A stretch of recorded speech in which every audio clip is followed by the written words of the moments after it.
ನೀನಾದನ serial ಮುಂದಿನ ಸಂಚಿಕೆಯಲ್ಲಿ ಏನೇನೆಲ್ಲ ಆಗುತ್ತೆ ಅನ್ನೋ ಒಂದು ಪುಟ್ಟ ಪ್ರೊಮೋ ತೋರಿಸ್ತೀನಿ ನೋಡಿ. ಅದಕ್ಕಿಂತ ಮುಂಚೆ ಇನ್ನು ಯಾರ್ಯಾರೆಲ್ಲ ನನ್ನ ಚಾನಲ್ಗೆ ಸಬ್ಸ್ಕ್ರೈಬ್ ಆಗಿಲ್ಲ ದಯವಿಟ್ಟು ನನಗೆ ಸಬ್ಸ್ಕ್ರೈಬ್ ಆಗಿ ನನಗೆ ಸಪೋರ್ಟ್ ಮಾಡಿ. ಇಂದಿನ ಸಂಚಿಕೆಯಲ್ಲಿ ಏನಾಗಿತ್ತಪ್ಪ ಅಂತಂದರೆ ವೇದಂಗೆ ಗೊತ್ತಿಲ್ಲದಂಗೆ ರೇವಕಿ ಪೇಷಂಟ್ನ ಮೀಟ್ ಮಾಡಿರ್ತಾಳೆ. ವೇದನ್ನ ಮದುವೆ ಆಗಬೇಕಾಗಿರೋ ಹುಡುಗನ ಬಗ್ಗೆ ಎಲ್ಲ ಸತ್ಯನ ಪೇಷಂಟಿಂದ ತಿಳ್ಕೊಂಡಿರ್ತಾಳೆ. ಅಲ್ಲಿಂದ ಹೋಗಿರ್ತಾಳೆ. ಇದಕ್ಕೋಸ್ಕರ ಡಾಕ್ಟ್ರಿಗೆ ಲಂಚ ಬೇರೆ ಕೊಟ್ಟಿರ್ತಾಳೆ. ಆ ಡಾಕ್ಟ್ರು ನೋಡ್ರಿ ಲಂಚ ಕೂಡ ತೊಗೊಂಡಿರ್ತಾಳೆ ಪೇಷಂಟ್ನ ಮಾತಾಡ್ಸೋಕ್ಕೆ ರೇವಕಿನ ಬಿಡೋಕ್ಕೋಸ್ಕರ. ಅದಾದಮೇಲೆ ಕನಸೋ ನನಸೋ ಗೊತ್ತಿಲ್ಲ, ವೇದ ನಮ್ಮ ವಿಕ್ರಮ್ಗೆ ಮುತ್ತು ಕೂಡ ಕೊಟ್ಟಿರ್ತಾಳೆ. ಅವ್ರ ಅಪ್ಪ ಅಮ್ಮನ ಚೆನ್ನಾಗಿ ನೋಡ್ಕೊಂಡಿದ್ದಕ್ಕೆ ಗಿಫ್ಟ್ ಏನು ಬೇಕು ಅಂತ ಕೇಳಿಬಿಟ್ಟು ಅವನು ಮುತ್ತಬೇಕು ಅಂತೇಳಿ ಅಂದಿದ್ದಕ್ಕೆ ಕೊಟ್ಟಿರ್ತಾಳೆ.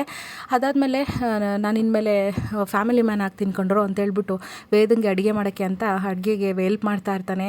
ಒಂದು ಏಪ್ರನ್ ಕೂಡ ಹಾಕೊಂಬಂದು ಅಲ್ಲಿ ಹೆಲ್ಪ್ ಮಾಡ್ತೀನಿ ಅಂತ ಹೇಳ್ತಾನೆ. ವೇದ ಒಂದು ಕಂಡೀಷನ್ ಹಾಕಿರ್ತಾಳೆ, ನೀನು ಫೋನ್ ನೋಡಿ ಅಡುಗೆ ಮಾಡೋಂಗಿಲ್ಲ, ಯಾರ್ದು ಹೆಲ್ಪ್ ತಗೊಳಂಗಿಲ್ಲ, ಕಂಡೀಷನಲ್ಲಿ ಏನಾದರೂ ಸೋತೆ ಅಂದರೆ 3 ದಿನ ಎಲ್ಲರ ಬಟ್ಟೆನೂ ತೊಳಿಬೇಕು, ಏನಾದರೂ ನೀನು ಗೆದ್ದೆ ಅನ್ಕೋ ನನ್ನಿಂದ ರಾಜಮರ್ಯಾದೆ ಸಿಗುತ್ತೆ ನಿನಗೆ ಅಂತ ಹೇಳ್ಬಿಟ್ಟು ಹೇಳಿರ್ತಾಳೆ.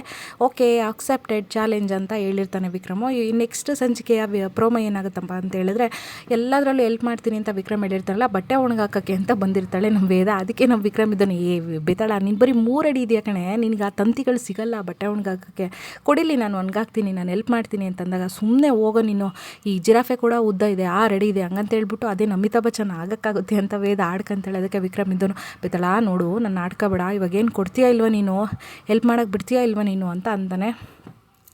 ನಮ್ಮ ವೇದ ಇದ್ದಳು ಸುಮ್ಮನೆ ಹೋಗೋ ತಲೆ ತಿನ್ನಬೇಡ ಅಂತೇಳಿ ಅಂತಿರ್ತಾಳೆ. ಅಷ್ಟೊತ್ತಿಗೆ ಹಿಂಗೆ ಇಲ್ಲ ಕುಡಿಲಿ ನಾನು ಒಣಗಾಕ್ತೀನಿ ಅಂತ ಬಟ್ಟೆ ತೊಗೊಳಕ್ಕೆ ಹೋಗ್ತಾನೆ. ವೇದನ ಹಿಂಗೆ ಬೀಳೋಕ್ಕೆ ಹೋಗ್ತಾಳೆ ಅಂತ ಹಿಡ್ಕೊತಾನೆ. ಕಣ್ಣಲ್ಲಿ ಸ್ವಲ್ಪ ಇಬ್ಬರು ಕಣ್ಣಿಟ್ಟು ನೋಡ್ತಾ ಹಂಗೆ ಒಂದು ಸಾಂಗ್ ಕೂಡ ಶುರುವಾಗುತ್ತೆ. ನೋಡೋಣ ಏನೇನು ಹೆಲ್ಪ್ ಆಗುತ್ತೆ, ಇದು ಯಾವ್ಯಾವ ಕಡೆಗೆ ತಿರುಗುತ್ತೆ ಅಂತ ಹೇಳ್ಬಿಟ್ಟು ಮುಂದಿನ ಸಂಚಿಕೆಯಲ್ಲಿ ಹೇಳ್ತೀನಿ. ಹೀಗೆ ನನ್ನ ಚಾನಲ್ಗೆ ಸಪೋರ್ಟ್ ಮಾಡ್ತಾರೆ, ಎಲ್ಲರೂ ತುಂಬ ಸಪೋರ್ಟ್ ಮಾಡ್ತಿದ್ದಾರೆ ಇತ್ತೀಚೆಗೆ. ನಿಮಗೆಲ್ಲ ಥ್ಯಾಂಕ್ ಯು ಸೋ ಮಚ್ ಹೇಳ್ತಾ ನೆಕ್ಸ್ಟ್ ಸಂಚಿಕೆಯಲ್ಲಿ ಸಿಗ್ತೀನಿ. ಥ್ಯಾಂಕ್ ಯು ಸೋ ಮಚ್, ಬಾಯ್ ಬಾಯ್ ಎಲ್ರಿಗೂ.